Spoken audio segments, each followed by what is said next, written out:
पाकिस्तान ने अपनी indigenous production जैसे मिसाइल्स और एयरक्राफ्ट्स को दुनिया को बेचना शुरू किया। सऊदी अरेबिया की तरफ से COAS को किंग अब्दुल अजीज मेडल मिला और स्ट्रेटेजिक डिफेंस एग्रीमेंट साइन हुआ।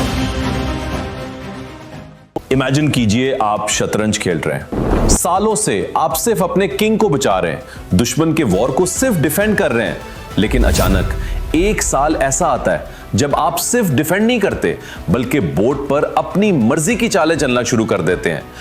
पाकिस्तान के लिए अप्रैल 2025 से अप्रैल 2026 का वक्त बिल्कुल वैसा ही था। एक साल पहले लोग कह रहे थे कि पाकिस्तान आइसोलेट हो रहा है, इकोनॉमी कोलैप्स कर रही है, लेकिन 28 अप्रैल 2026 तक आते आते कहानी बदल चुकी है। पाकिस्तान ने रिएक्टिव पॉलिसी छोड़ी और स्ट्रेटेजिक ट्रैजेक्टरी पकड़ ली। आज के वीडियो में हम इस एक साल का पोस्टमार्टम करेंगे और देखेंगे कि क्या पाकिस्तान वाकई एक रीजनल पावर बनकर उभरा है। स्टोरी शुरू होती है डिफेंस से। किसी भी मुल्क की डिप्लोमेसी तभी काम करती है जब उसके पीछे एक मजबूत ढाल हो। इस एक साल में पाकिस्तान ने अपने डिटरनेंस को अपडेट किया। मई 2025 में अब्दाली मिसाइल का टेस्ट हुआ जिसकी रेंज 450 किलोमीटर है। अगस्त 12, 2025 को पाकिस्तान ने दुनिया को दिखाया फतह 4 क्रूज मिसाइल जिसकी रेंज 750 किलोमीटर है। और नवंबर 2025 में नेवी ने smash anti ship ballistic missile test करके समुद्री सरहदों को मजीद सिक्योर किया। लेकिन सिर्फ टेक्नोलॉजी काफी नहीं होती, रियल टाइम एप्लीकेशन जरूरी है।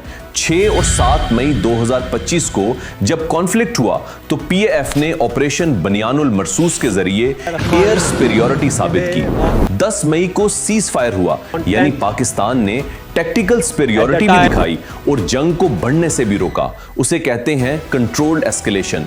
और सबसे बड़ी तब्दीली ड्रोन वॉरफेयर। दिसंबर 2025 में मेडन स्ट्राइक एक्सरसाइज हुई। पाकिस्तान अब पुरानी जंग नहीं बल्कि AI एनेबल्ड और इनमैन्ड वॉरफेयर की तरफ शिफ्ट हो चुका है।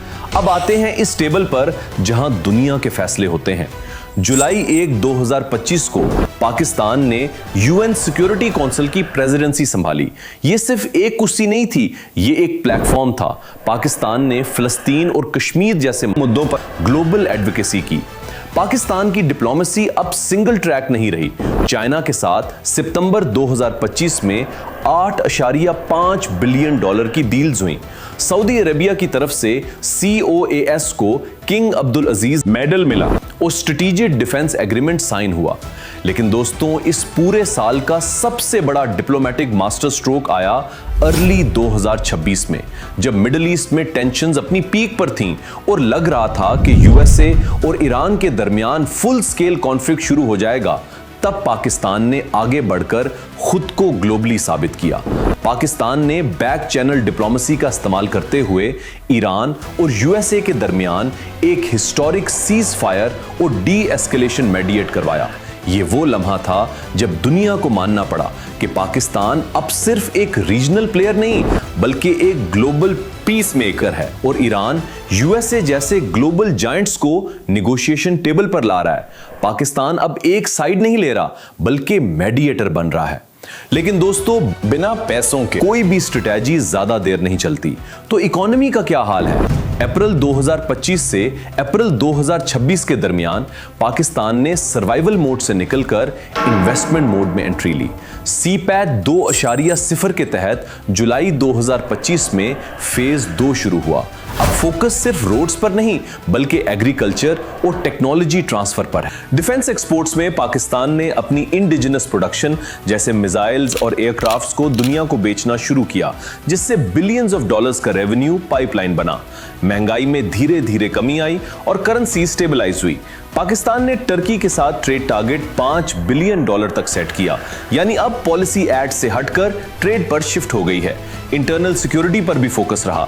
अक्टूबर 2025 तक 350 से ज्यादा टेररिस्ट को न्यूट्रलाइज किया गया। और इंटरनेशनल लेवल पर पाकिस्तान के JF-17 थंडर ने यूके के रेड शो में 2 अवार्ड्स जीते और पाकिस्तान आर्मी ने यूके में कैम्ब्रेन पेट्रोल गोल्ड मेडल हासिल किया। यह दिखाता है कि पाकिस्तान का प्रोफेशनल स्टैंडर्ड दुनिया की टॉप मिलिट्रीज के बराबर है। तो क्या है कंक्लूजन? इस एक साल में पाकिस्तान ने क्या खोया और क्या पाया? अप्रैल 28, 2026 तक आते आते पाकिस्तान एक ऐसी जगह खड़ा है जहां उसने अपनी मिलिट्री को मॉडर्नाइज किया, ईरान यूएसए सीज फायर जैसे इवेंट से डिप्लोमेटिक रेलेवेंस वापस हासिल की और इकोनॉमिक कनेक्टिविटी के जरिए रीजनल ब्रिज बनने का रास्ता चुना। ये एक साल दिखाता है कि अगर विजन क्लियर हो तो रिएक्टिव से प्रोएक्टिव बनने में ज्यादा देर नहीं लगती। पाकिस्तान अब सिर्फ दुनिया के फैसलों का इंतजार नहीं करता, बल्कि अपने फैसले खुद कर रहा है। आपको क्या लगता है, क्या ये मोमेंटम बरकरार रहेगा या ये सिर्फ एक टेम्परेरी फेज है? कमेंट्स में अपनी राय जरूर दें। मिलते हैं अगले वीडियो में।